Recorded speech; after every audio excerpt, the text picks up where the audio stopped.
చాలాసార్లు దేవుని యొక్క ప్రణాళికలు మనం అర్థం చేసుకోవడానికి ప్రయత్నం చేస్తున్నప్పుడు దేవుని చిత్తాన్ని గ్రహించినప్పుడు మనం నిజంగా ప్రభువులో ఆనందిస్తాం. ఆ మాట జరగదు మరియు నిలవదు అని దేవుడు వాగ్దానం ఇస్తున్నాడు. ఏ మాట జరగదు, ఏమి నిలవదు అని ఆలోచన చేస్తే ఆ పైన ఉన్న చరిత్ర మనం కొంచెం జాగ్రత్తగా చదవాలి. యూదా రాజ్యాన్ని ఆహాజు అనబడే వ్యక్తి పరిపాలన చేస్తున్న రోజులవి. ఆ సందర్భంలో ప్రక్కనే ఉన్న సిరియా దేశపు రాజు, అతని పేరు రెజీను. ఆ తర్వాత ఇస్రాయేలు గోత్రాలు ఉన్నాయి కదా, 12 గోత్రాల్లో 10 ఒక ప్రక్కకి 2 ఒక ప్రక్కకి వచ్చినాయి.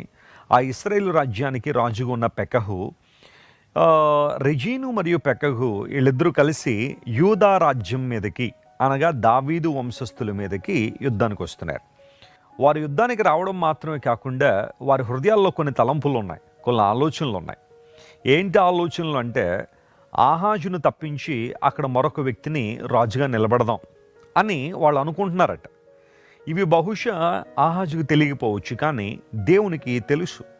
శత్రువులు ఏమనుకుంటున్నారో, వారి ప్రణాళికలు ఏంటో, ఆహాజును ఏ విధంగా ఇబ్బంది పెట్టాలన్న ప్రయత్నం చేస్తున్నారో ఇవన్నీ కూడా దేవుడు గమనిస్తున్నాడు. కాబట్టే దైవజనుడు మరియు ప్రవక్త అయిన యెషయాను దేవుడు పిలిచి, నువ్వు వెళ్ళి ఆహాజుతో ఈ వర్తమానం చెప్పు. ఈ సందేశం అతనికి అవసరమైనది. At this time he needed this message.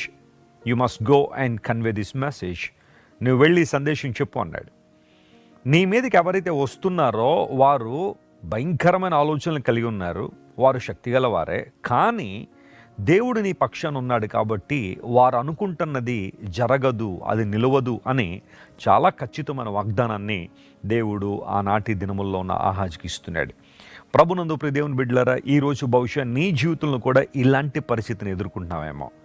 ఎవరో శత్రువులు నువ్వు ఉత్తమమైన వాటిని అనుసరిస్తున్నందుకు, దేవుని వెంబడిస్తున్నందుకు, బైబిల్ పట్టుకున్నందుకు, ప్రభు ప్రేమలో వర్ధిల్లుతున్నందుకు నీ కుటుంబ సభ్యులే కావచ్చు, లేదా నీ బంధువులే కావచ్చు, రోజు నీ చుట్టూ చేరి నిన్ను పలకరించే వాళ్ళే కావచ్చు, రహస్యంగా నిన్ను పతనావస్థలోనికి నెట్టేయాలని, చీకటిలోనికి నెట్టేయాలని, నిన్ను ఇబ్బందుల్లోనికి తీసుకువెళ్ళాలని వారు చాలా ప్రణాళికలు వేసుకుంటున్నారేమో. బహుశా ఈరోజు కూడా, ఈ సమయంలో కూడా బహుశా కొంతమంది నీ పట్ల అలాంటి ఉద్దేశాలు కలిగి ఉన్నారేమో. నీ పతనాన్ని చూడాలని, నీ దుఃఖాన్ని చూడాలని, నీ ఓటమిని చూడాలని, నీ ఇబ్బందులను ఆస్వాదించాలని బహుశా చాలామంది ప్లాన్ చేసుకుంటున్నారేమో. సర్వశక్తి గల దేవుడు, సర్వోన్నతుడైన దేవుడు నీతోనే మాట్లాడుతున్నాడు. వారు అనుకుంటున్న ఏ మాట నిలవదు, అది జరగదు. కారణం ఏంటో తెలుసా? దేవుడు నీ పక్షాన ఉన్నాడు కాబట్టి. Praise the Lord, hallelujah.